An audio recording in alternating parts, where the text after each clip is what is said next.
Yo, what's going on YouTube?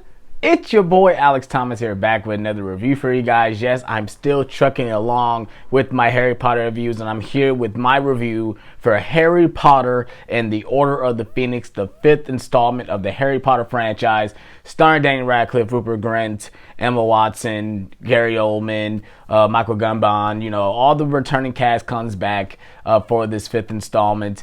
And it's also directed by David Yates. This is the first film he's directed, and he goes on to direct basically every single rest of these Harry Potter movies, including the Fantastic Beasts movies. And he obviously has directed the newest Fantastic Beasts, The Secrets of Dumbledore, is the reason why I'm reviewing these movies. Like I said, I'm very excited to get into this review. If you guys are enjoying my reviews, please hit that like button. Please subscribe for more. More Harry Potter reviews will be coming in the near future. I hope you guys are ready for that as well. Also, I will be doing a watch along for Harry Potter and the Goblet of Fire on my YouTube channel coming up next week. So I hope you guys are ready for that as well. Enough rambling. Let's get into the review. Let's get it. Let's go.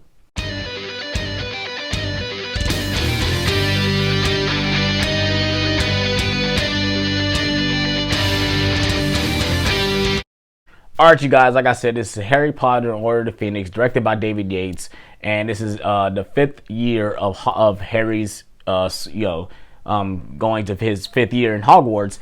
And this movie is going through a lot of things when it comes to Harry as a character. This movie takes place, obviously the events of Goblet of Fire has happened, Voldemort came back, Cedric Diggory died, and Harry in this movie is dealing with a lot of that trauma.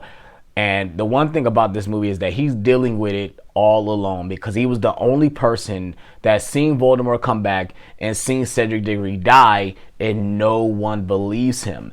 And going into the beginning of this movie, we start with Harry is a very alone spot, very alone in this movie.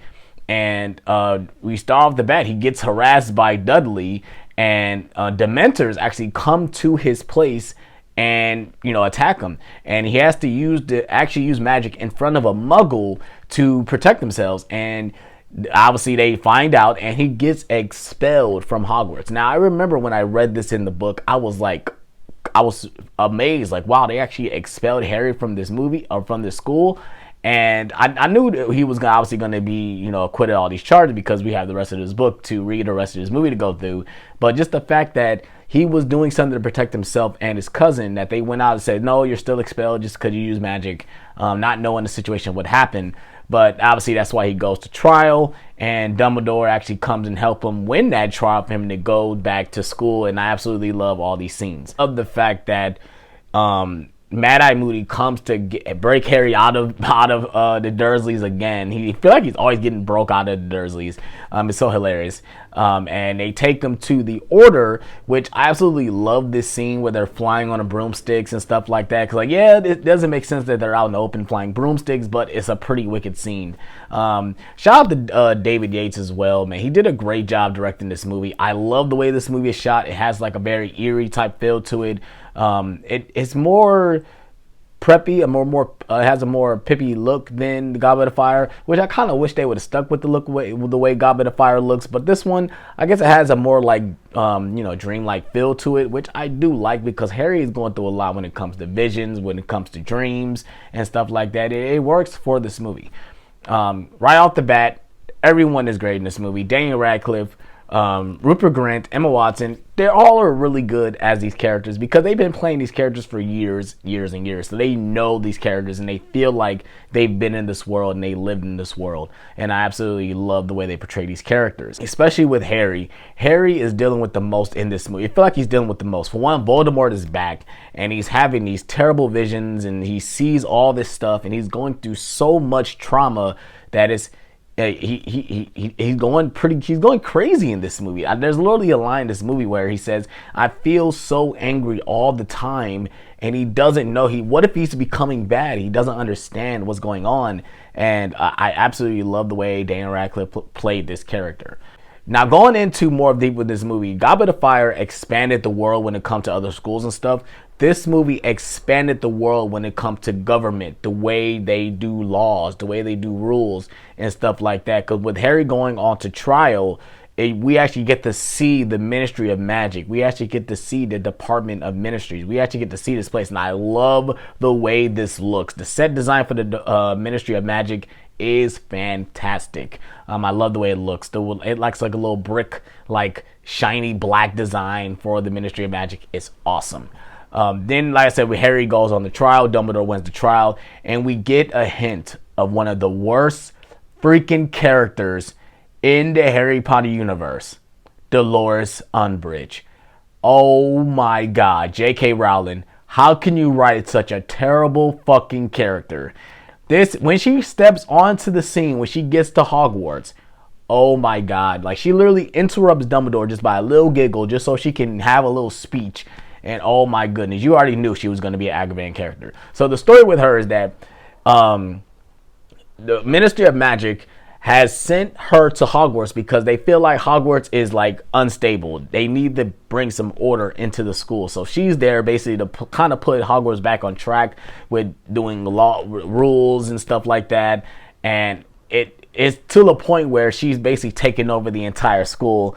And it's pretty hilarious the way her comeuppance come at the end, but she is such a horrible character. There's literally a moment where she's making people write with an actual pen and like drilling words into their hands, and it looks so painful. It's so terrible. It really is. And it gets to the point where they're not even learning how to do magic, and Harry knows that something is coming, and they're not learning how to defend themselves.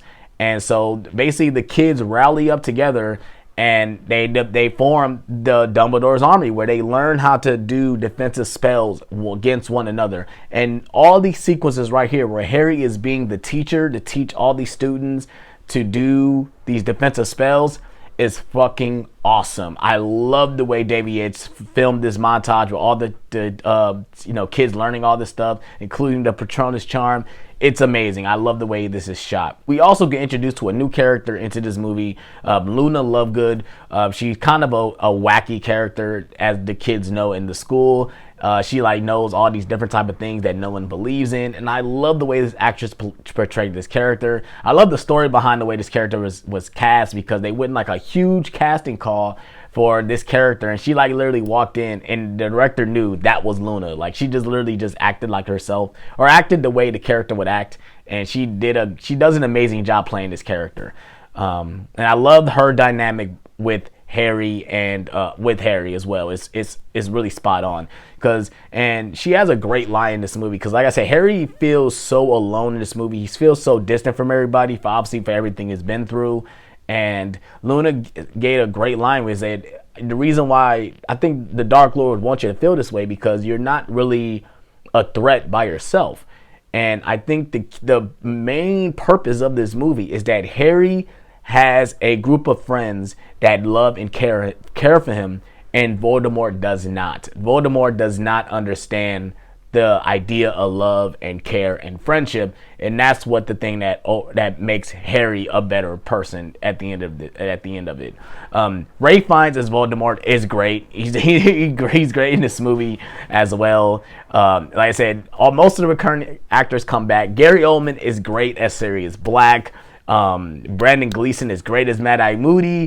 Everyone that comes back in this movie is amazing. Everyone feels like they're all their characters.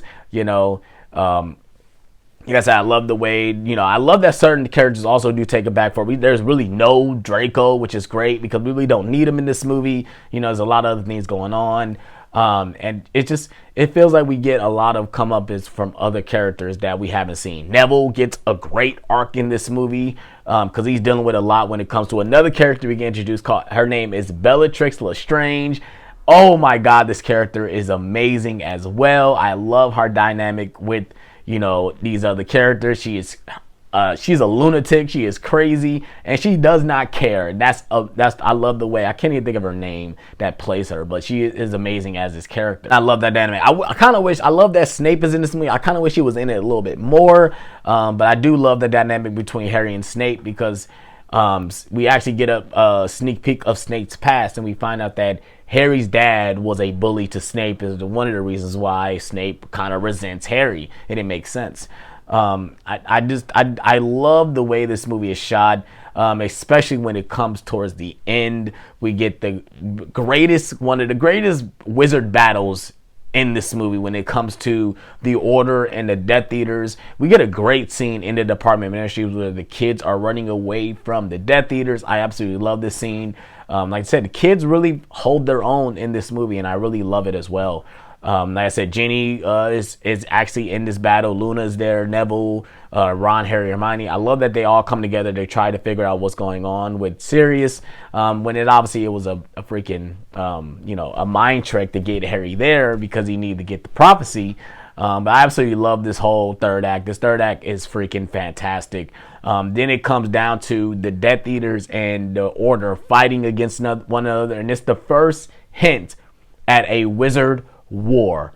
And oh my god, it's fantastic. I love the idea that they're not even saying their spells, they're just using their wands and they're thinking about the spells, which makes sense. Is that you don't want to tell your opponent what you're about to use because it would give it away. So I love the idea that they're literally just casting the spells and not saying anything about the spells. I absolutely think that's fantastic. It comes down to one of the most heartbreaking scenes in this movie, and it comes down to Bellatrix killing Sirius Black. And I remember reading this in the book. I was like, wow, this is crazy. And I absolutely love the way Daniel Radcliffe played this scene. I love the way he yells. I love that they muted the yell. I love that Harry literally just, with all his rage, goes straight at the Bellatrix and has that moment where he wants to do it. He wants to kill her, but he knows, like, that's not who I am. And even though Voldemort is in back of his ear trying to tell him, you need to do it, you need to do it, you know the spell, he does not do it. And yeah, Voldemort calls it weak, but it's not. Harry is a better person. He doesn't need to go to that way. He doesn't need to go in that direction to stop the bad guys. And then it comes down to Dumbledore coming in to face Lord Voldemort, and oh my god, it's freaking fantastic. They both using Avada Kedavra, Expelliarmus, and he reverses it and makes it into a giant fire snake, and then Dumbledore literally whisks the water and makes him into a water ball, and it's just oh my god, it comes into Voldemort grabbing all the glass, and then Dumbledore making all the glass turn into sand. It's an amazing battle. If you guys have not seen this, definitely check it out. This is an amazing battle against these 1-2 characters. And I love that it kind of ends with Voldemort kind of trying to use Harry as a way, oh, you think you beat me, but I'm inside Harry's mind. And I love that Harry kind of backfires on him, you're not going to win this because you don't know love and you don't know friendship. And that's what it comes down to, that Harry has a genuine love and a group of friends that will be with him to the end. And they're going to help him win this battle against evil. And it's fantastic. I absolutely love this ending. I love the way it portrays. Everyone sees that Lord Voldemort is back. Harry gets the comeuppance that he deserves. And it's fantastic. And that's Harry Potter Order of the Phoenix. I absolutely love this movie. I highly recommend it. After watching this again, it definitely moved up on my ranking for the Harry Potter movies. Like I said, I love the way it's directed. David Yates did an amazing job. I love the score in this movie as well. I forgot who did the score. I think it was Nicholas Hoult or something. Nicholas something. But he did a great job with the score as well. I think everyone is great. Daniel Radcliffe is great. Emma Watson is great. Rupert Grint is pretty good in this movie as well. All the supporting cast is great as well. I love the dynamic between Harry and what he has to go through in this movie. And I think it's a very underrated Harry Potter film too. I feel like no one really talks about it, which that's why I'm doing my review. So I hope you guys enjoyed this review. Please hit that like button. Please subscribe for more Harry Potter content will be coming in the near future. I hope you guys are ready for that as well. And I'm honest with you guys. Peace out.